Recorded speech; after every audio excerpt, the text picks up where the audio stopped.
जो सदैव गौ सेवा करता है, उसके डांस मच्छर हटाता है, स्नान कराता है, पीठ में हाथ फेरता है, उसके पूर्वज जो पितर होते हैं वो नाच पड़ते हैं, उनका मंगल होना शुरू हो जाता है कि हमारे वंश में गौ सेवक पैदा हुआ, बड़ा भाग्यवान है और वो गौ के द्वारा हमें तार दे। गौ सेवा के बहाने से धन का जो दान लेना है और उसका अपने में प्रयोग करना, मैं पितरों सहित नरक जाना है, लिख लो। गौ सेवा से बहुत जल्दी शरीर पवित्र होता है, हृदय भी पवित्र होता है और गोविंद भी प्रसन्न होते हैं। यदि गाय घर में पाली जाए या गौशाला खोली जाए और गौओं की सेवा की जाए, जिनके पास अर्थ है, भाव है, भगवान स्वयं श्री कृष्णचंद्र जी ने गौ सेवा स्वीकार की, गौवें चराई।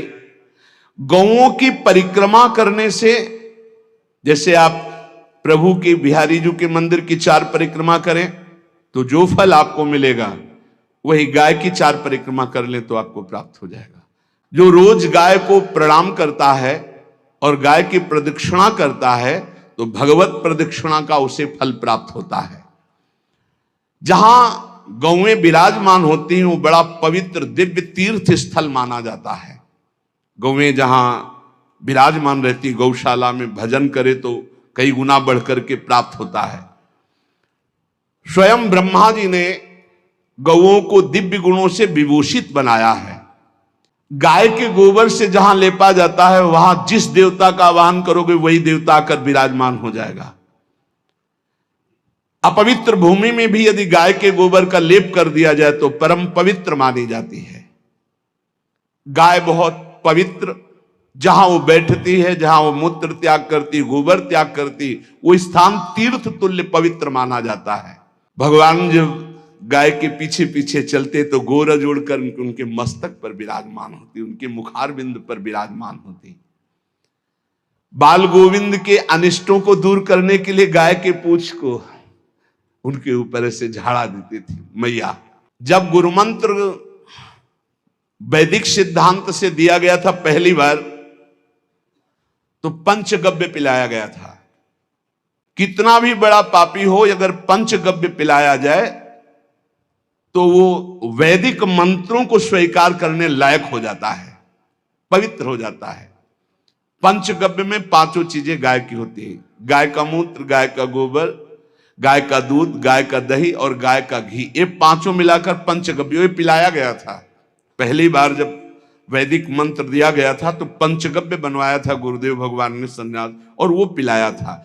ये पंचगव्य पिलाने से अपवित्रता का नाश होकर पवित्रता का संचार होता है। इसलिए धन्य है उनका जीवन जो गौ सेवा परायण है भगवत भाव से। गाय में साक्षात भगवान का भाव रखकर गौ सेवा करते हैं। यदि घर में गाय बंधी है और भूखी है और प्यासी है तो तुम्हारे सारे पुण्य नष्ट हो जाएंगे। अगर घर में रजस्वला कन्या बहुत काल तक है और उसका विवाह आप नहीं कर रहे हैं तो आपके सारे सुकृत नष्ट हो जाएंगे। यदि घर में ठाकुर जी विराजमान है और कर का पहनाया हुआ माला सुबह तुमने देख लिया तो तुम्हारे सारे पुण्य नष्ट हो जाएंगे, क्योंकि शयन कराते समय तुमने उतारा नहीं, अर्थात तुम सेवा में प्रमाद करते हो। तो देवताश्च चंद्रमाल्य हंति पुण्यम पुराकृतम। जैसे सुबह श्रृंगार किया तो रात्रि के शयन के समय वो हटा लेने चाहिए माले। जब हम शयन कराते हैं तो भले पुष्प शैया पे शयन कराएं पर माला नहीं धारण कराएं। श्रृंगार का माला अगर दूसरे दिन दर्शन किए क्यों पहने ठाकुर जी तो तुम्हारे सुकृत नष्ट हो जाएंगे। गाय बंदी हो घर में, वो प्यासी है और भूखी है, तुम्हारे सुकृत नष्ट हो जाएंगे, क्योंकि तुम्हारे पास है। सेवा करना चाहिए। यदि गाय हरी हरी घास चर रही कहीं और तुमने डंडा ऊपर प्रहार किया, लाठी मारी तो तुम्हारे पितर खोपड़ी के बल नरक जाने के लिए तैयार हो गए, ये लिखा है। इसीलिए क्या भारत से कहीं किसी की तुलना हो सकती है जहां गौ को माता की पदवी दी गई, जहां गौ को हम आराध्य देव के रूप में मानते हैं, आराधना करते हैं।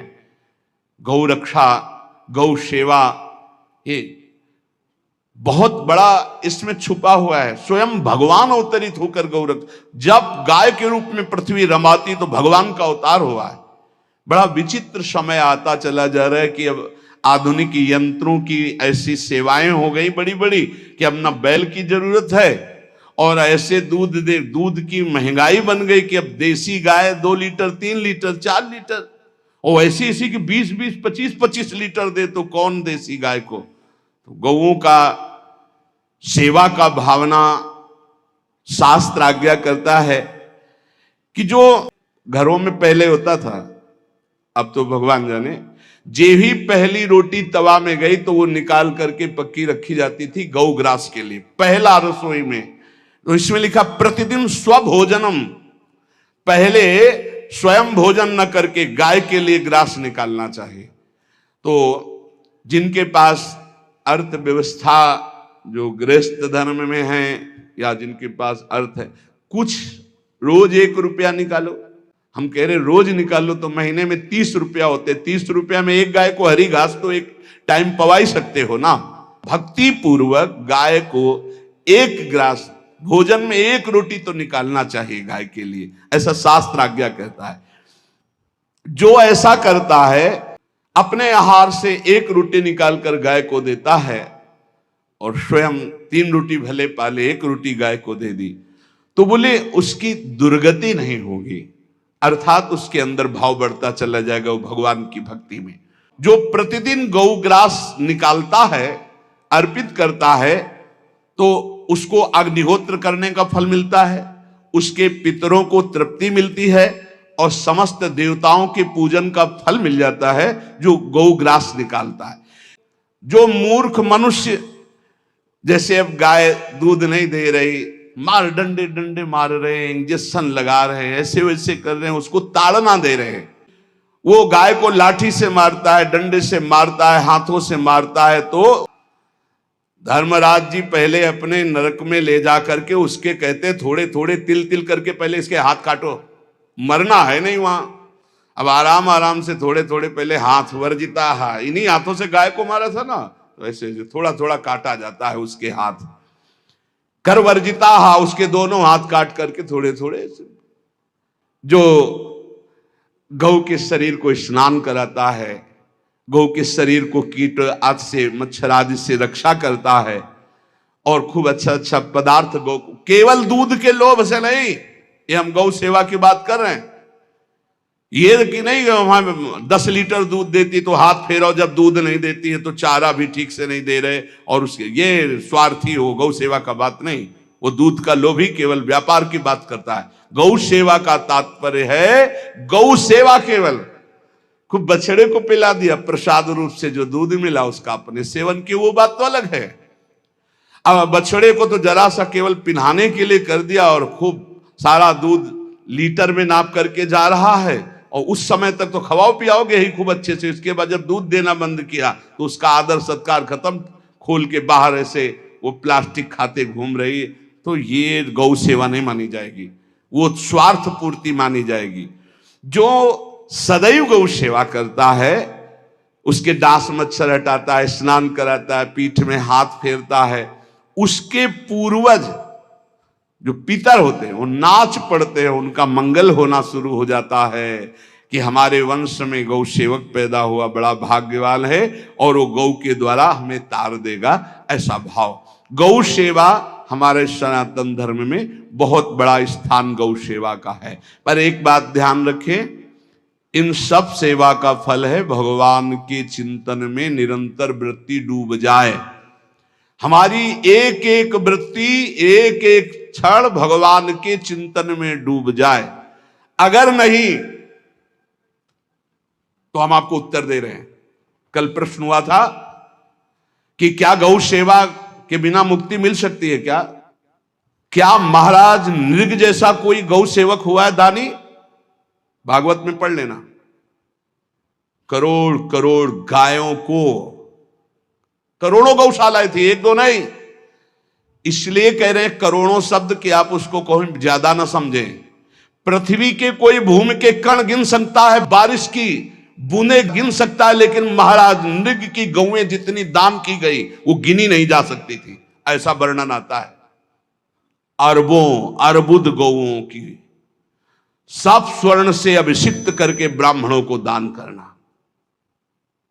इतने बड़े गौ सेवक, इतने बड़े दान करने वाले, एक चूक हो गई, ना दान लेने वाले तपस्वी ब्राह्मण की गाय किसी अन्य ब्राह्मण को दान कर दी, और वो ब्राह्मण ने जब गाय देखी बोली मेरी गाय चुरा ली। बोले महाराज नृग ने दी। महाराज नृग से कहा मेरी गाय है, तो उन्होंने कहा गौशाला में आ गई होगी, आपको 10,000 गौवें देते हैं, आप अपनी गाय। बोले मैं प्रतिग्रह नहीं लेता। जिसने दान लिया था उसने कहा गाय यही लेके जाऊंगा, तो उनका आप गाय छोड़ दीजिए, आपको 10,000 गाय देते। बोले नहीं लूंगा। बस अनजाने के अपराध ने गिरगिट बना दिया था, कुएं का गिरगिट। पर भगवान बड़े कृपालु हैं, गौ सेवक थे, इसलिए गोविंद द्वारिकाधीश जी ने उनका उद्धार किया। सब साधन का फल है अच्युत भावना से युक्त होकर, भगवत भावना से युक्त होकर निरंतर भजन करते हुए सेवा परायण रहो, चराचर जगत की सेवा परायण रहो। भजन करना ही सबसे बड़ा परम धर्म है। हम सब सेवाएं करें जगत की, लेकिन अंदर से राधा राधा राधा, गोविंद गोविंद गोविंद गोविंद, आनंद आ जाएगा।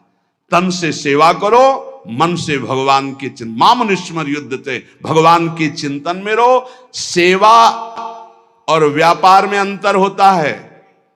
गौ सेवा के बहाने से धन का जो दान लेना है और उसका अपने में प्रयोग करना, मैं पितरों सहित नरक जाना है, लिख लो। गौ सेवा के बहाने से दान लेना और उसका अपने परिवार के सुख में पैसे का प्रयोग कर देना या अपनी वासनाओं की पूर्ति में लगा देना। आया गौ सेवा के लिए और आप प्रयोग कर रहे हैं गाड़ी घोड़ा नाना प्रकार के सांसारिक भोगों में, तो लिख लो पितर सहित तुम्हारे नरक जाएंगे, क्योंकि गौ सेवा के लिए आया है। गौ सेवा का धन सिर्फ गौ सेवा में ही लगना चाहिए। आप गौ सेवक है, दूध पान कीजिए, रोटी खा लीजिए, लेकिन गौ सेवा का अर्थ आप अपने वासनाओं की पूर्ति में, अपने मनोरंजन में या अपने मन के संकल्प भावना में नहीं पूरी कर सकते। गौ सेवा के लिए ही पूरी कीजिए। गौ के वास का निर्माण, गौ के भोजन की व्यवस्था, वो दूध दे ना दे, वो कैसी भी अवस्था में हो, उसकी सेवा परायणता, उसके लिए सेवक रखना, सेवकों को भी सुख प्रदान करना, लेकिन स्वयं कभी गौ के सेवा के लिए आए हुए धन का स्वयं के लिए भोग न करना और निरंतर भजन रखना, उसे परम पद की प्राप्ति हो जाएगी। इसलिए हमारे सनातन धर्म में गौ सेवा का विशेष महत्व है और इस महत्व को सबको स्वीकार करना चाहिए। यदि आप गौ पालन स्वयं नहीं कर सकते तो 4 लोग मिलकर के, क्योंकि आज जो गायों की व्यवस्था वो बड़ी दयनीय हो रही है। दयनीय इसलिए हो रही कि दूध की अधिक ताके चाह रखने वाले भैंस रखते हैं या विदेशी गाय रखते हैं। अपनी भारतीय जो देसी गाय है वो उतना अधिक नहीं देती कि 40 लीटर 30 लीटर 25 लीटर, बहुत अधिक देगी तो 5 और 8 लीटर। देसी शुद्ध गाय अपनी जो है वो 8-10 लीटर, बहुत जब व्यवस्था हो। नहीं तो अपने गांव में तो देखा है 2, 2.5, 3 लीटर से ज्यादा नहीं देंगे। 1.5 लीटर इधर 1.5 लीटर उधर, या बहुत हुआ तो 2 लीटर 2 लीटर, पर वो स्वर्णिम दूध होता है। जो दूध की चाह रखने वाले जन थे अब वो गायों को नहीं रखते, देसी गायों को कोई बिरला ही रखता है। अब पहले बैलों की जरूरत होती थी, गाय बछड़ा दिया तो आनंद होता था कि किसानी के काम में। अब तो ट्रैक्टर है तो बैलों की जरूरत नहीं। अधिक दूध के लिए अरे अब तो पशुओं की जरूरत नहीं, केमिकल से दूध बन रहे हैं, टैंकर के टैंकर। तो फिर हमारी जो गायें हैं उनकी बड़ी दुर्दशा हो रही। तो हमें चाहिए कि जो गृहस्थ जन हैं, धनी मानी जन हैं, या जिनके पास शरीर व्यवस्था, बौद्धिक स्तर सेवा परायण, अर्थव्यवस्था, वो थोड़ा 4 गाय की व्यवस्था करके उनकी सेवा करें, क्योंकि हमारे सनातन धर्म का स्वरूप है जहां मां पदवी दी गई है गांव को, गौ माता कहा गया है। गौ में समस्त देवता विराजमान है। गौ का बहुत बड़ा महत्व वर्णन किया गया धर्म शास्त्रों में। यहां तक कि जब कोई ऋषि नाराज होता था तो आगे गाय करके जाया जाता था तो क्षमा हो जाती थी। गाय को देखते ही वो क्षमा कर देते थे। बहुत महिमा वर्णन की गई है गौ की। इसलिए जिसको भी अगर नहीं अर्थव्यवस्था है तो एक रोटी तो निकाल सकते हो ना। तुम्हारी रसोई में रोटी बने तो पहली रोटी निकाल लो, और आसपास जहां गाय बंधी हो तो उसको दे आओ जाकर, तो कम से कम धर्म का पालन हो जाएगा, गौ सेवा बन जाएगी। तो गौ सेवा, चराचर जगत की सेवा, भगवत सेवा, सबका फल है। फिर प्रारंभ में आ जाइए स्मृति। योगी हो तो चित्त की वृत्ति का निरोध करके परमात्माकार, ज्ञानी है तो चित्त वृत्ति का लय करके स्वरूप स्थित, भक्त है तो एक एक वृत्ति सावई मन कृष्ण पदार विंदयो, भगवान के चरण में, भगवान के नाम में, भगवान के रूप में, भगवान की लीलाओं में। स्मृति अगर नहीं तो सब साधन अधूरा, और स्मृति तो हर साधन पूरा। इसलिए एक बार कमर कस लो, चाहे जगत की सेवा करो, चाहे जिस कार्य में लगे हो, तुम्हारी स्मृति प्रभु में लगी हो। स्मृति के बिना हम जीवन का कोई महत्व नहीं समझते। स्मृति विहीन जीवन सब व्यर्थ। इसीलिए उन परमहंसों के चरणों में स्वयं भगवान चरण रज लेने के लिए पीछे डोलते हैं, जो निरपेक्षम मुनिम शांतम निर्वैरम समदर्शनम अनुब्रजाम्यहम नित्यम पुयत्यंगुरेण भी। ना कोई प्रतिज्ञा, ना कोई चाह, ना कोई इच्छा, निरंतर भगवदाकार वृत्ति, निरपेक्षम मननशील, द्वंद्व विमुक्ता, जो शांत हैं, जो किसी से वैर नहीं रखते, भगवदाकार वृत्ति, उसी मार्ग के आप पथिक हैं।